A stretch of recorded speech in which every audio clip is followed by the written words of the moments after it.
ang malalaki at makabuluhang balita ngayong araw. Hataw Balita ngayon. Tiniyak ni Pangulong Ferdinand Marcos Jr. na lalabanan ng pamahalaan ng sinumang nagpaplanong gumawa ng gulo sa kauna-unahang parliamentary election sa Bangsamoro Autonomous Region in Muslim Mindanao o BIRM na isasagawa sa susunod na taon. Ayon sa Pangulo, patuloy na babantayan ng kanyang administrasyon ang mga kalaban ng kapayapaan. Binanggit ito ng punong ehekutibo sa ika-10 anibersaryo ng paglagda ng Comprehensive Agreement on the Bangsamoro o CAB kahapon April 29. Let this also serve as a warning to those who may plan to threaten and derail this upcoming election.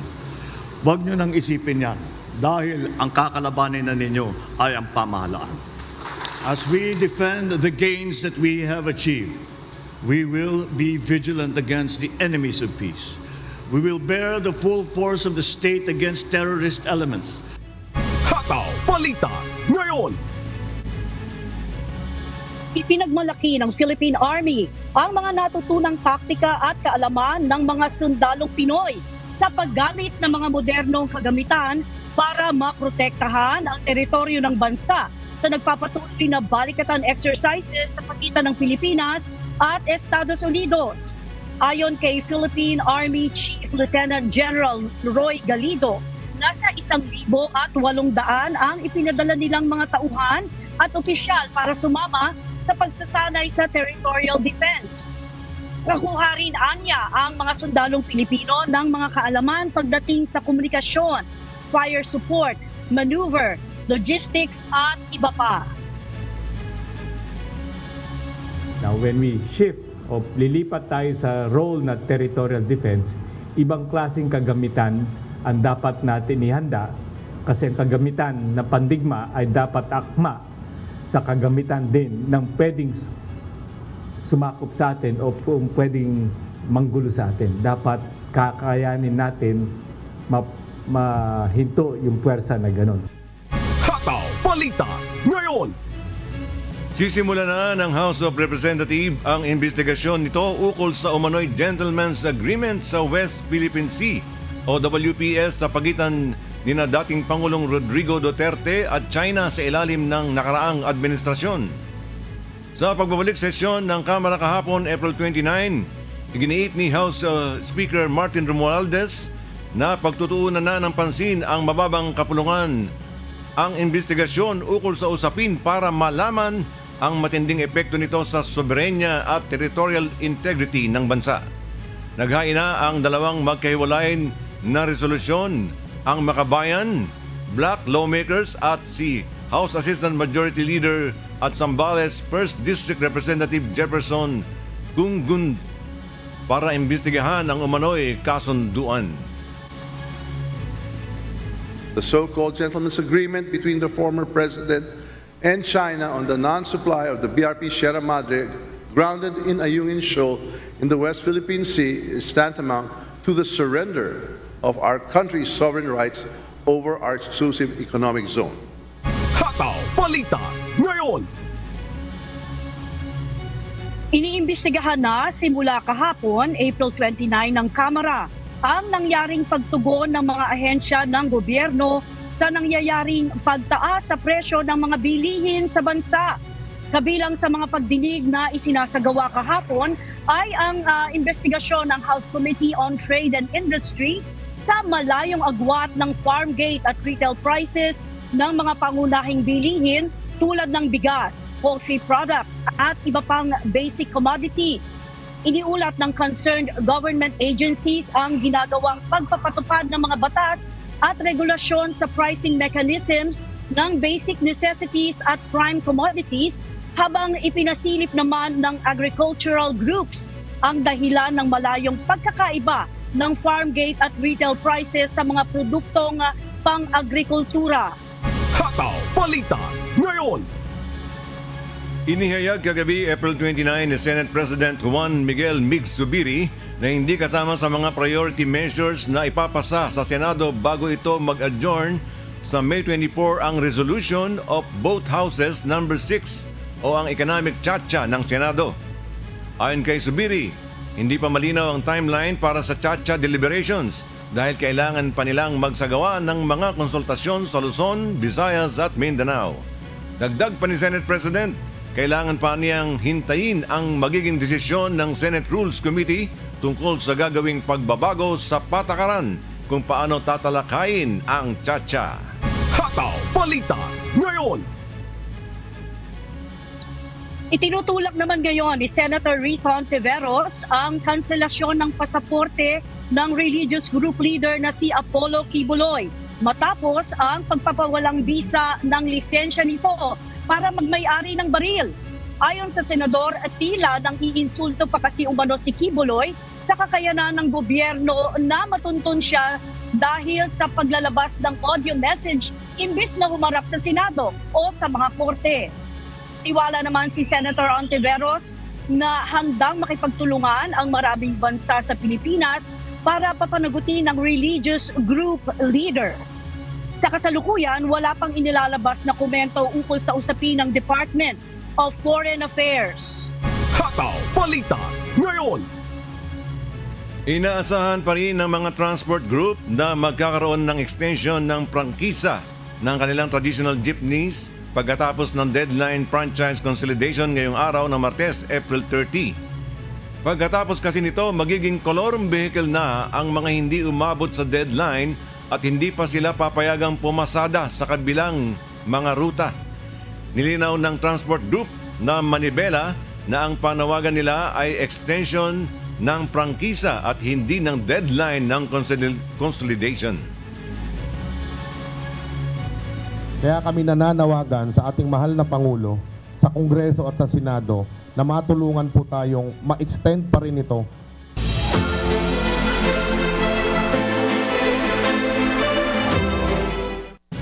Nanindigan ang acting mayor ng Silang Cavite na wala silang aalisin na mga kasalukuyang empleyado ng munisipyo ng Silang.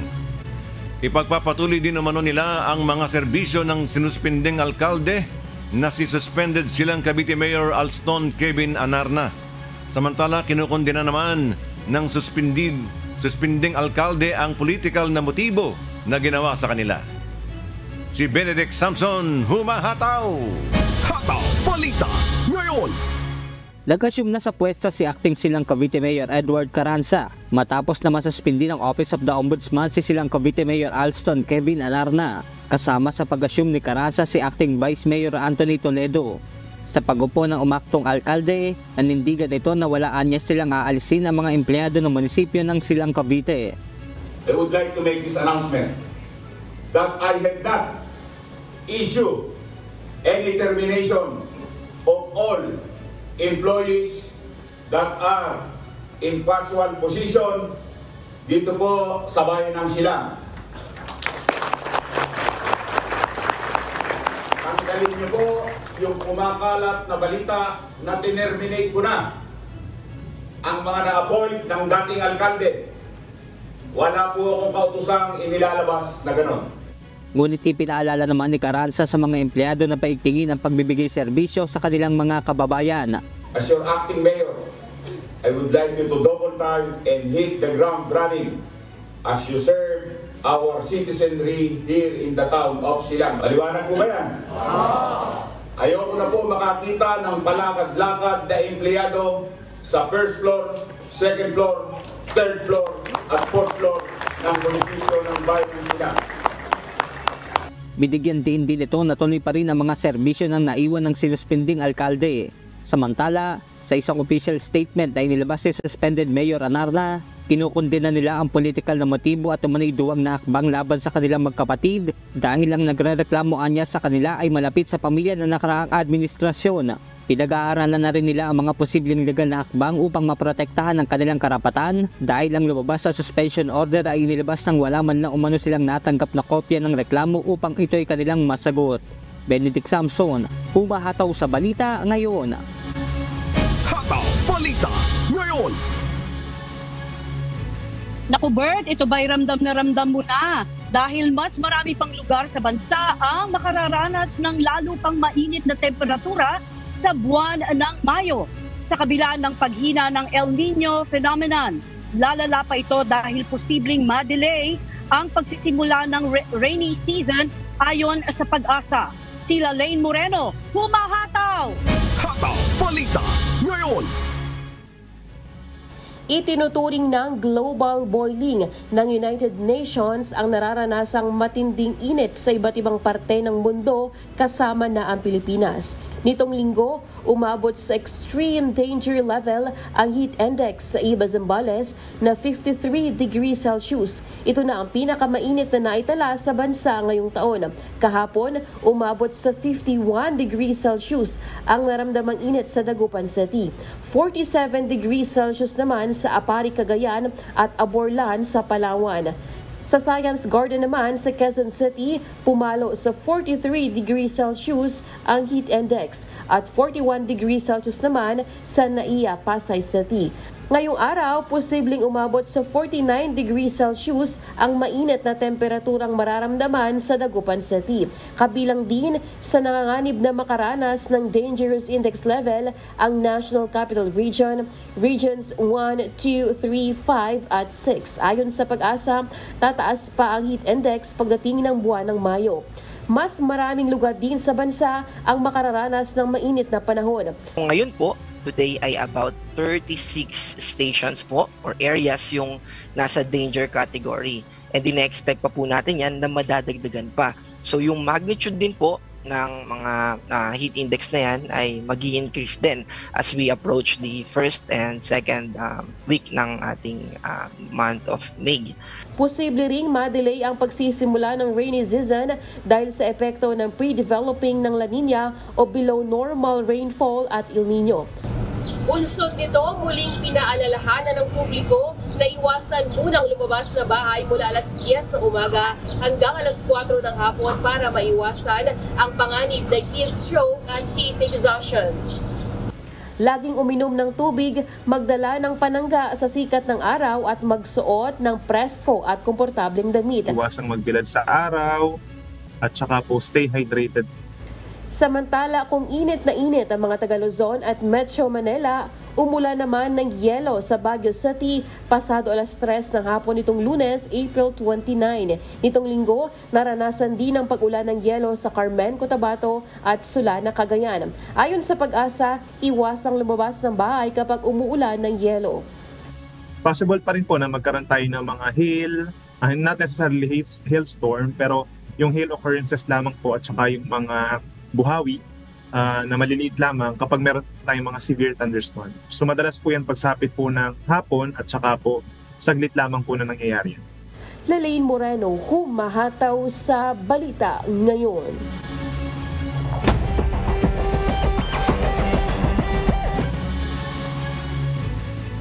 Mahigit 1 milyong piso na halaga ng iligal na droga ang nasamsam ng Bataan Provincial Police Office and Law Enforcement Agency sa isinagawang drug bypass operation sa bayan ng Abukay. 4 na suspect naman ang naaresto sa nasabing operasyon. Si Melanio Aquino, humahataw! Hataw Balita ngayon!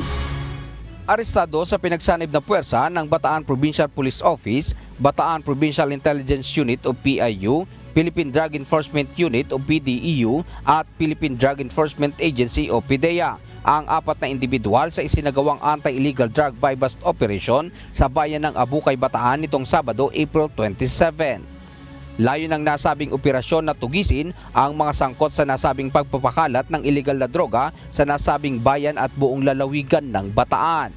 Meron na po tayong information na natanggap dito sa opisina natin patungkol sa isang personality na malaki na nagbabagsak ng droga dito sa bayan ng Abukay. Since then, nag-conduct po kami ng naming case build-up. So, sa matter of procedure, nag-conduct kami ng validation, surveillance, hanggang sa matuntun nga po namin itong taong sinasabi sa information.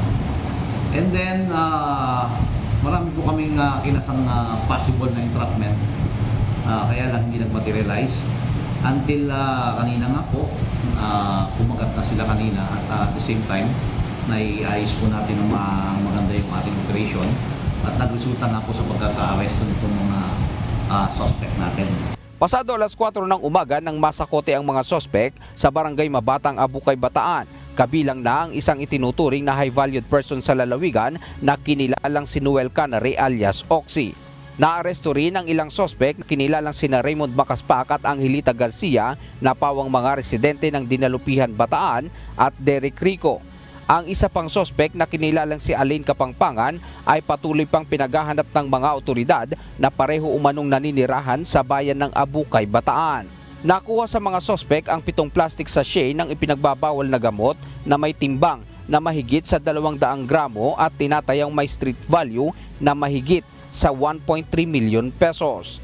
Nasa kustodiya na ng Abukay Municipal Police Station ang mga sospek at mahaharap sa kasong paglabag sa Republic Act 9165 o ang Comprehensive Dangerous Drug Act of 2002.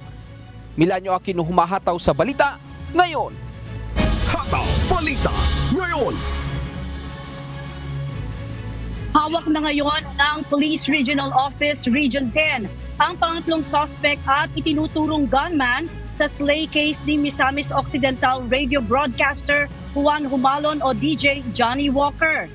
Hindi na nakapalagpa sa isinagawang operasyon ng pulisya ang suspect na si alias Ricky at agad itong naaresto sa Purok 8, Santa Isabel de Polog City, Zamboanga del Norte. Ayon sa Police Regional Office 10, si alias Ricky ang gunman na nakita sa CCTV noong mangyari ang insidente sa mismong bahay ng radio broadcaster sa Calamba, Laguna habang ito'y nasa kalagitnaan ng live broadcast noong November 5, 2023. Una nang naaresto ng pulisya ang dalawa nitong kasama na nagsilbing lookout sa ginawang pamamaril kay Humalon. Nasa kustodiya na ngayon ng Dipolog City ang suspect at nakatakda itong dalhin sa korte upang harapin ang kasong inihain laban sa kanya.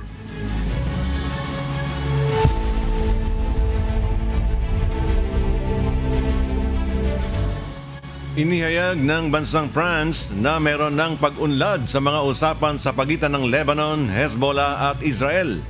Layo ng mga naturang hakbang na pahupain ang mga tensyon at mapigilan ng posibleng conflict sa rehiyon. Ito ang umahataw na balita ni Erica Luzong. Hataw Balita ngayon. Nagsisilbing tagapamagitan ng France kasama ang Estados Unidos sa mga usapan bilang bahagi ng internasyonal na pagsisikap na mapanatili ang katatagan ng Lebanon. Nakatuon ang mga negosasyon sa pagresolba ng mga alitan sa maritime borders. Inilarawan ang mga usapan bilang mabunga at nagresulta sa ilang positibong development. Gayunman, mayroon pa ring mga hamon at kinakailangan ng karagdagang mga pag-uusap upang makamit ang isang kompletong kasunduan. Binigyang diin ng France ang kahalagahan ng mga usapan para sa katatagan ng Lebanon at paulit-ulit na ipinahayag ang kanilang pangako sa pagsuporta sa bansa sa kanilang mga pagsisikap sa pag-recover.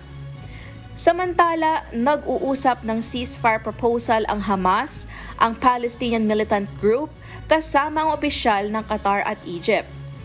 Layo ng nasabing panukala na mawakasan na ang kamakailang alitan sa pagitan ng Hamas at Israel. Dumating ang mga usapan matapos ang mga linggong puno ng karahasan at pagtatagisan ng lakas kung saan parehong panig ay nagdusa ng mga pinsala.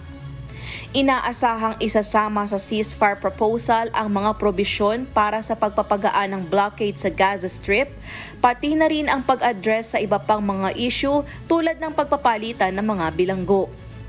Nakikita ang mga usapin bilang isang mahalagang hakbang sa patuloy na alitan, bagaman ang resulta ay nananatiling hindi tiyak. Erica Luzong, humahataw sa balita ngayon.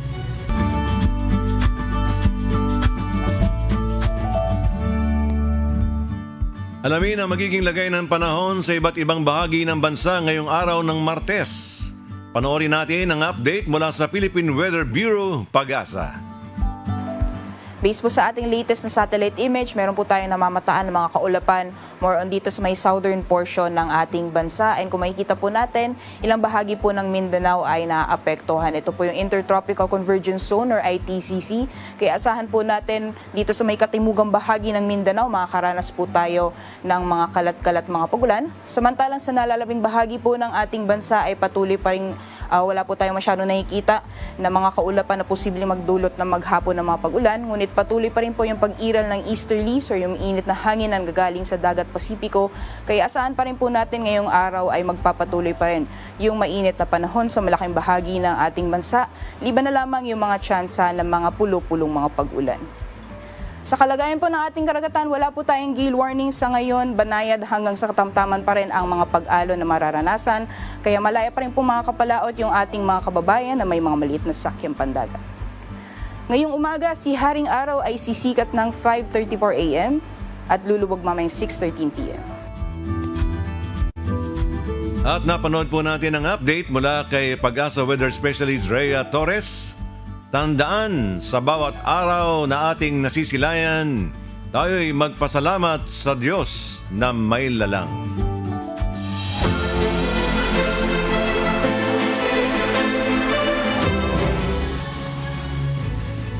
Inulunsad na kahapon ng Department of Health Calabarzon ang Chikiting Ligtas Immunization Campaign 2024. Layo ng nasabing kampanya na mabigyang diin ang kahalagahan ng regular na pagpapakuna laban sa mga nakamamatay na sakit na tulad ng polio na maaaring maiwasan sa pamamagitan ng vaccination.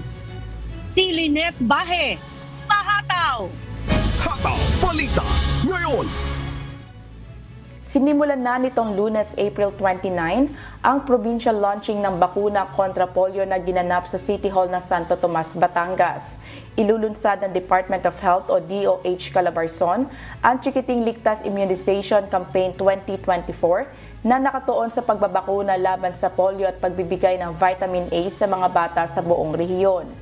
Ayon kay Assistant Regional Director CHD Calabarzon Leda Hernandez, bibigyang pansin sa kampanya ang pagbabakuna sa mga bata na may edad 6 weeks hanggang 59 months laban sa polio. Nasabi ko I think it's about 12,000 kanina na target natin. Ito po yung mga 6 weeks hanggang 23 months old, then 24 months up to 59 months. Ito po yung ating target ngayong May at June po na ating kampanya.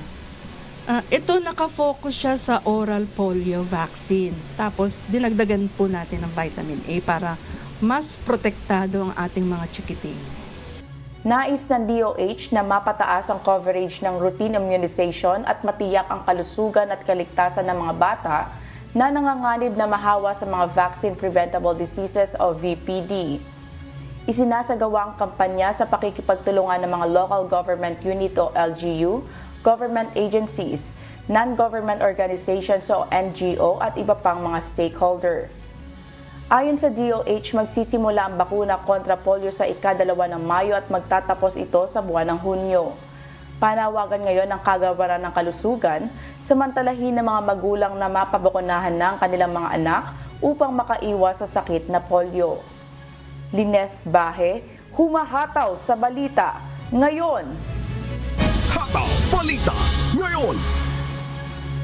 Magsisilbing instructors sa kanilang School-Based Disaster Risk Reduction and Management Council ang mga guro ng Baguio City National High School na nakatapos ng Basic Life Support at First Aid Training. Si Marvin Calas, humahataw! Hataw Balita ngayon. Malaking tulong para sa mga guro ng Baguio City National High School ang katatapos lamang na First Aid and Basic Life Support Training nitong Sabado, April 27 bilang bahagi ng pagpapaigting ng kanilang School Disaster Risk Reduction and Management Council o SDRRMC. Ayon sa ilang mga guro na bahagi ng school-based DRRM, kulang na kulang ang bilang ng mga guro na may alam at may kakayahang magturo ng mga dapat gawin kaugnay ng pagbibigay ng pangunang lunas sa panahon ng sakuna. Nga basit kami lang actually, akong pay 20. So ang dakaltiyaman mita ada rito nga programa yo. Isupay kidi mang nayon kanda kami. Dagitoy da teachers nga nagado, mga participants automatic member men. So umabot kami lang 40 pesa. So nga still basid di ay. Sa tingin ko itong mga teachers kailangan ding mas matuto pa dahil sila din ang magtuturo doon sa klase nila or sa mga pwedeng i-inculcate doon sa mga subjects nila. Aabot sa mahigit 100 mga guro at ilang student leader representatives ang nakilahok sa nasabing aktibidad. Kabilang sa mga itinuro sa 3 araw na training ang controlled bleeding and wound management, muscle and bone injuries, lifting and moving patients, basic life support gaya ng CPR, rescue breathing, at foreign body airway obstruction management.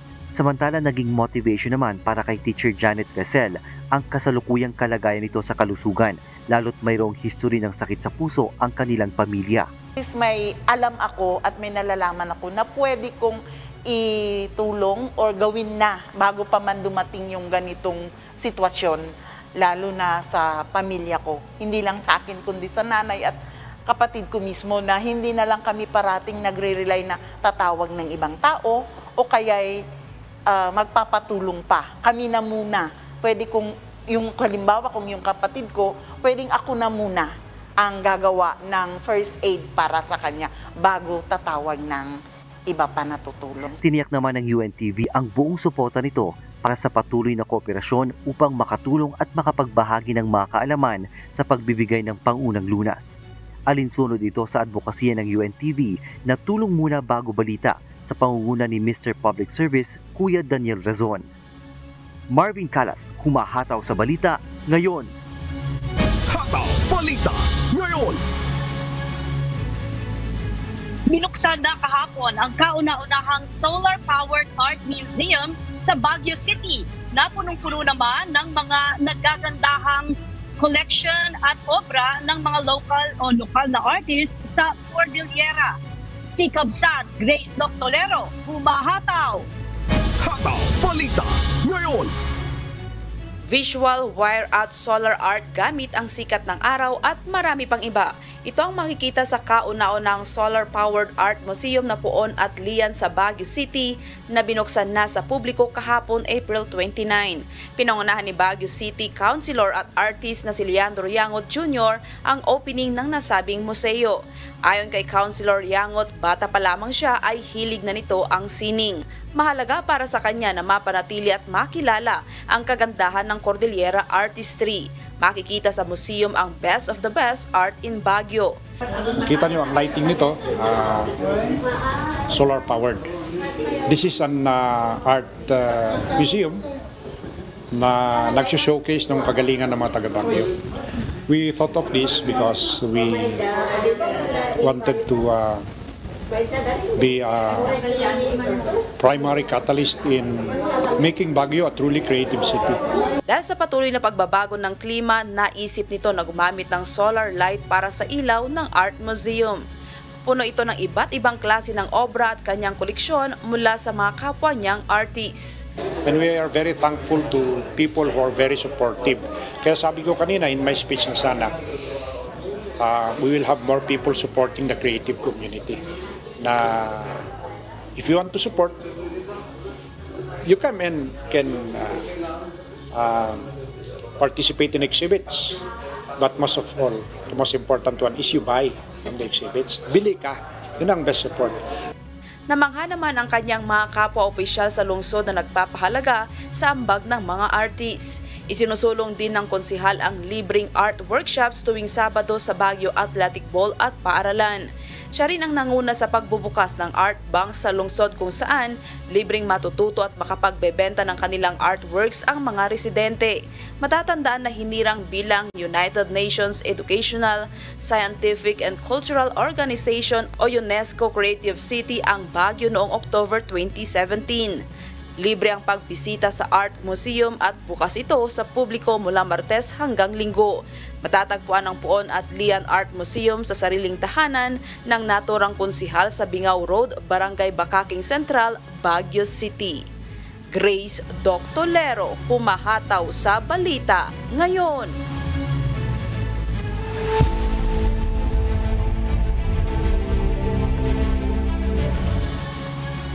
Umatras ang tropa ng Ukraine sa 3 lugar dahil sa dami ng sundalo ng Russia.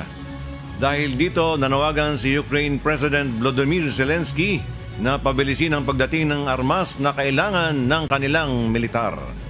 Mula sa Los Angeles, California, USA, may humahataw na balita si Klein Sinka live.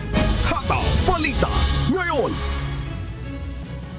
Magandang araw sa iyo, Klein. Gaano ba kahalaga itong inaasahan na mga armas na magmumula sa Estados Unidos sa puwersa ng Ukraine? Bert, sa isang pahayag ni Colonel General Alexander Syrskyi, umaasa itong makatutulong ang pagdating ng armas mula sa United States sa ilalim ng $61 billion aid package na naaprubahan ngayong linggo, April 28. Anya, lumala ang sitwasyon sa Mariinka at Avdiivka. Nagkaroon ng panibagong posisyon ang mga tropa ng Kyiv, Severodvinsk at Semenivka. Inamin itong nakakuha ng tactical success ang kalaban sa ibang lugar dahil sa 4 na brigadang ipinadala nito. Idinagdag naman ni Syrskyi na may bagong tayong tulay sa Ukraine para sa mga natalong lugar. Unti-unting pumapasok sa bansa ang tropa ng Moscow simula nang makuha nito ang Avdiivka. Sinamantala rin nila ang kakulangan na artillery shells at manpower ng Ukraine. Patuloy ding minomonitor nila Syrskyi ang pagdami ng mga Russians sa Kharkiv, ay kalawang pinakamalaking syudad sa Ukraine. Kinausap naman ni President Zelensky si US House Minority Leader Hakeem Jeffries upang idiin ang pangailangan nila sa lalong madaling panahon. Balik sa iyo dyan sa Pinas, Bert. No, hoping sana tayo na matapos na yung gera na yan sa pagitan ng Ukraine at saka Russia, no? Keep us updated. Salamat, Klein Sinka, mula sa Los Angeles, California, USA. Hataw Balita ngayon. Babalik na si Duke of Sussex, Prince Harry, sa buwan ng Mayo para sa isasagawang selebrasyon ng 10th anniversary ng Invictus Games sa United Kingdom. Ang Invictus Games na itinatag ng British Prince ay naglalayong tumulong sa mga sugatan at may sakit na service personnel at veterans para sa kanilang recovery at rehabilitation. Huling binisita ni Prince Harry ang kanyang amang si King Charles noon pang Pebrero kasunod ng cancer diagnosis nito. Hataw Balita ngayon. Nagpatutsada si United States President Joe Biden laban sa kanyang Republican rival na si former President Donald Trump sa isinagawang White House Correspondents Association dinner sa gitna ng nalalapit na eleksyon sa US ngayong 2024. Sa kanyang talumpati sa nasabing okasyon, pinasaringan ni Pangulong Biden ang katunggali nitong si Donald Trump gamit ang kanilang mga edad. Ibinahagi rin ni Biden ang kanyang posisyon sa mga kasong kinakaharap ngayon ng dating Pangulong si Trump. Inaakusahan si Trump ng pagtangkang itago ang $130,000 o 7.5 million pesos na halaga nang ibinayad nito sa porn star na si Stormy Daniel bago manalo sa pagkapangulo noong taong 2016. Of course, the 2024 election is in full swing. And yes, age is an issue. I'm a grown man running against a 6-year-old. Age is the only thing we have in common. My vice president actually endorses me.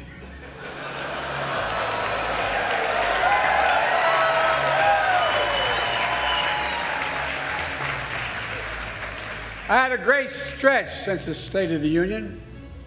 But Donald has had a few tough days lately. You might call it stormy weather. Hataw Balita ngayon. Inaresto naman noong Sabado ang daang-daang rallyista mula sa mga universidad sa Estados Unidos. Kaugnay ito ng lumalalang gyera sa Gaza. Hiling ng mga nagprotesta na i-boycott ng mga institution ang mga kumpanya at individual na may kaugnayan sa Israel, subalit ilang Jewish students ang nagreklamo tungkol sa umano'y anti-Semitism mula sa ilang demonstrador. Ito ang humahataw na balita ni Gerard Moral. Hataw Balita ngayon. Inaresto ng mga otoridad ang daan-daang rallyista mula sa iba't ibang universidad sa United States na nagpoprotesta kaugnay ng giyera sa Gaza. Nagsimula ang kilos protesta sa Colombia noong 17 ng Abril at lumaganap sa bansa matapos arestuhin ng mga pulis ang nasa mahigit 100 mga estudyante. Mahigit 100 estudyante sa Northeastern University sa Boston naman ang inaresto rin at kinasuhan ng trespassing matapos tumangging lisanin ang campus grounds. Kaugnay nito, itinanggi naman ng protest leaders ang akusasyon ng Northeastern University na na-infiltrate ng professional organizers ang demonstrasyon at sinabing wala itong kinalaman sa universidad. Bagaman naiulat na naging mapayapa ang isinasagawang protesta sa University of South California ayon sa university admin, may vandalism na nangyari na nagresulta sa pagkasira ng isang statue at fountain ng universidad at pansamantalang isinara ang campus para sa non-residents ng universidad. Kasabay nito, nasa 23 tao naman ang naaresto sa Indiana University noong Sabado, April 27. Samantala, nag-anunsyo naman ang California State Polytechnic na pansamantalang lilipat sa remote teaching matapos maapektuhan ng mga rally ang face-to-face teaching at ipagpapaliban nito ang graduation ceremonies. Gerard Moral, humahataw sa balita ngayon.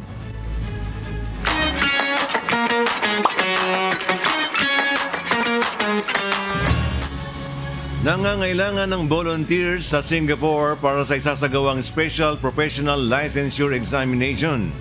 Magkakaroon naman ng free legal consultation sa Konsulado ng Pilipinas sa San Francisco, USA sa May 3. Ito ang umahataw na balita ni Lynn Perez. Hataw Balita ngayon! What's up, kabayan?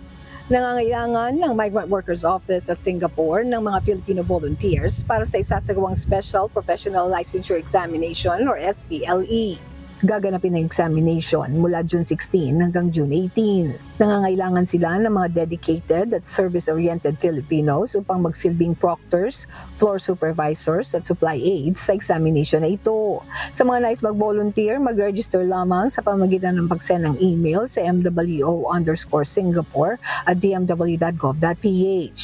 Maaari kayong mag-register sa pamamagitan ng pagbisita sa link na makikita sa official Facebook page ng Embahada ng Pilipinas sa Singapore sa facebook.com/PH in Singapore. Magsasagawa naman ng monthly free legal aid consultation ng Integrated Bar of the Philippines California Chapter kasama ang Philippine Consulate sa San Francisco sa May 3, 2024. Ito ay first come first serve basis at gaganapin ito sa Consulate Romulo Hall ng alas 11 hanggang alas 12:30 ng tanghali at alauna hanggang alas 3 ng hapon. Maaaring magpakonsulta rito patungkol sa Philippine family, property and land ownership laws, probate, unemployment and criminal issues, U.S. family and divorce and immigration laws. Para sa iba pang detalye ay bumisita lamang sa official Facebook page ng konsulado sa facebook.com/PHNSF. Naglabas naman ng embassy closure advisory ang Embahada ng Pilipinas sa Norway para sa buwan ng Mayo sa taong ito. Sarado ang embahada sa May 1, 9, 17 at 20. At kung kayo may mga emergencies tuwing holidays ay tumawag lamang sa numero ng embahada sa 47-902-41171 o di kaya mag-email sa helpdesk@philippine.no. Maaari rin kayong bumisita sa website at official Facebook page ng Embahada ng Norway para sa inyong mga katanungan at iba pang mga impormasyon. Samantala, magsasagawa naman ng Consular Outreach Mission para sa ating mga kababayan sa Miyagi, Japan sa May 12, 2024.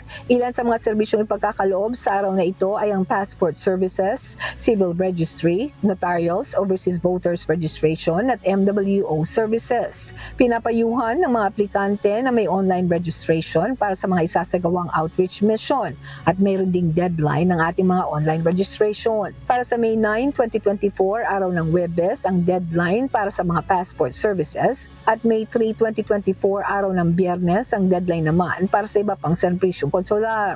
Para sa iba pang online registration at iba pang information, bumisita lamang sa official Facebook page ng Embahada ng Pilipinas sa Japan sa facebook.com/PHLinJapan. Lynn Perez, sumahataw sa balita ngayon.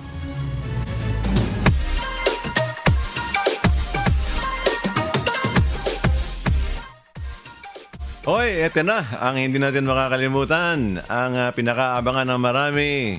Marie, pwede bang bumati? Hoy, syempre, pwede. Narito ang pagbati ng ating kababayan. Hello po, ako po si Shara Martinez from Canada po. Binabati ko po ang aking nanay, Editha, ang aking pong tatay na si Seferino. Ang kuya ko po, si Crisanto Martinez, and yung po mga kamag-anak ko po dyan sa Pilipinas.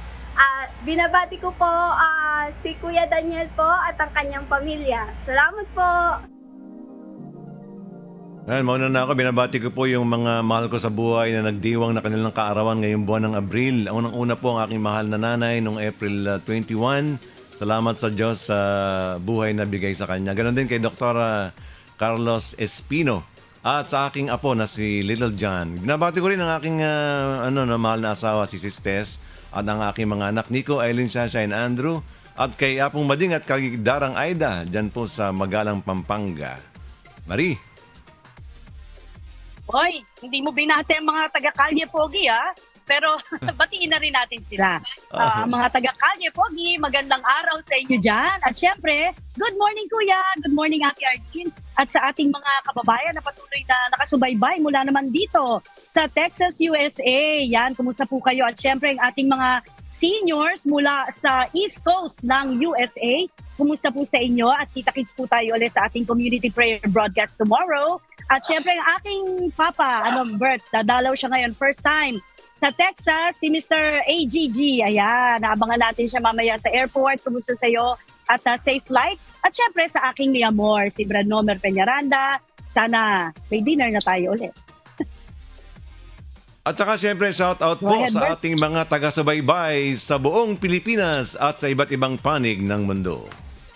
Shout out din po sa mga tagapakinig ng Hataw Balita ngayon sa Radyo La Verdad 1350. Yan, at patuloy po namin kayong inaanyayahan sa nagpapatuloy na mass indoctrination ng MCGI.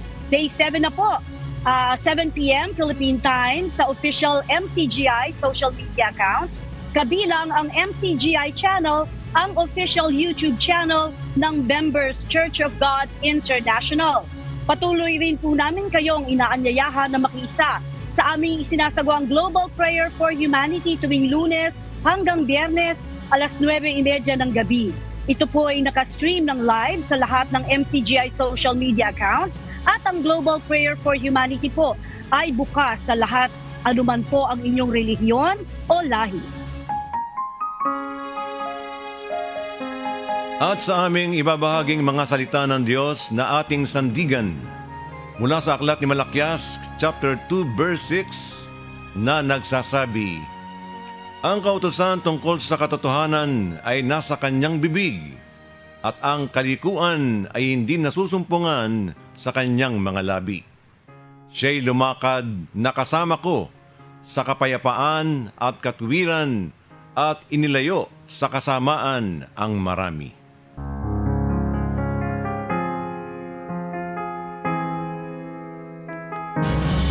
At yan po ang mga umahataw na balita ngayong umaga ng Martes, ika-30 sa buwan ng Abril 2024. Sa ngalan ng lahat ng bumubuo ng UNTV News and Rescue, UNTV Radyo La Verdad 1350 at ng ating mga correspondent mula Luzon, Visayas at Mindanao, mula po rito sa Pilipinas, sa ngalan ni Amigo Sherwin Colobong, ako po si Bert Cerudo.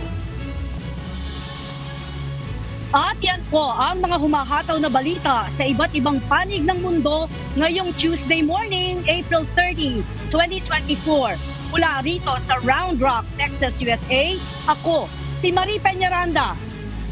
At dito sa UNTV at sa UNTV Radio La Verdad 1350, Diyos ang aming sandigan, serbisyo publiko ang aming pinahahalagahan. Susunod na po ang Good Morning Kuya. Salamat po sa Diyos at magandang umaga.